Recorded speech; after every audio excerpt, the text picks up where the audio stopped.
In this video, I'm going to teach you all about the Pathfinder and the Shapebuilder tool in Adobe Illustrator.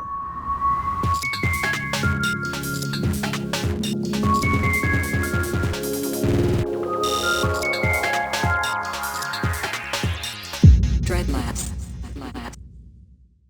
What's going on, everyone? My name is Tom from Dreadlabs and I'm a visual artist and graphic designer. In this video, we're going to talk about the Pathfinder and the Shapebuilder tool, two of the most common methods that we use in Adobe Illustrator to create more intricate shapes than the basic shapes that you're familiar with. So without any further ado, let's dive straight into the video. Alright, so we are here in Adobe Illustrator and we have two ellipses on our artboard right here. As you can see, if I hold my mouse over them, you can see that there are still two normal ellipses. But let's say that you want to have this as one shape, for example, for whatever reason. All you need to do is select both of them and we can open the Pathfinder menu. So if you want to look for this in your own Illustrator, all you need to do is go to Window, Pathfinder. And here we have a lot of cool different options. So I'm going to go over them one by one. If you want to make this into one shape, all you need to do is click on Unite.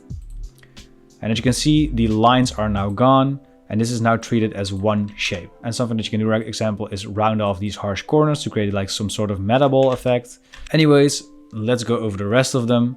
Let's say that you want to take this part out of this shape. The way you can do that is we select both of them. And in our case, the right ellipse is in front of the left ellipse.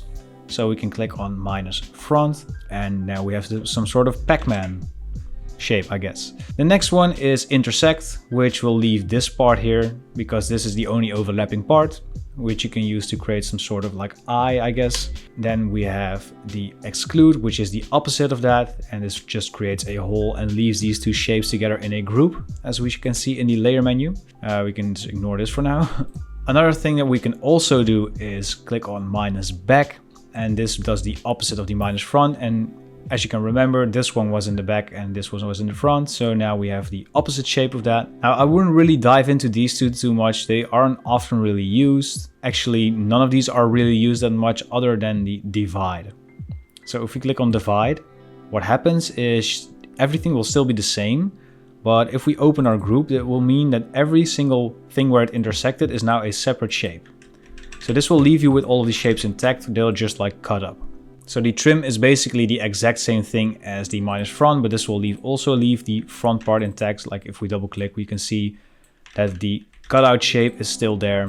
But for now, let's say that we want to have a little bit more freedom. We can also use the Shapebuilder tool, which is also a lot quicker. You can access the Shapebuilder tool in the tools menu here, but what you can also do is press Shift M on your keyboard. So before we do anything with the Shapebuilder tool, make sure that you have the shape selected that you want to affect. The number one rule in Illustrator is you have to select it to affect it. Don't forget that. So with both of our shapes selected, if we click and drag a line, you can see that we merge these two ellipses together now. And that's because if you look closely at the cursor, there's a plus next to it. We can also do this with only two options, and this will do something similar to this trim option. We can also take away shapes by holding Alt or Option if you're on a Mac. And the cursor will change to a minus icon, as you can see. And if we click somewhere now, this will cut out this shape. And this is particularly useful if you create really intricate shapes. For example, if we move on to our artboard here, you can see that there's a lot going on here. And I kind of want to have this tribal shape. And it's a little bit difficult to do that. So what I'm going to do is I kind of already know what I'm going to look at. We can also take a look at this with the outline mode, which you can get access to with Control or Command Y, but we can just do it like this. Let's grab the Shapebuilder tool and I'm going to cut out a shape that I see in here. And I already planned this up front, so it's so completely fine if you don't see it right now. I'm going to trim off all of the shapes that we can see here. We're also going to trim out this little ellipse and this thing on the outside.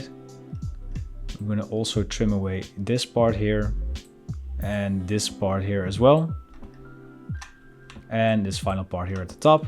And now if we feel like we want to merge this, we can just click on the Pathfinder Unite and this will leave us with this cool little tribal edge thing, I guess.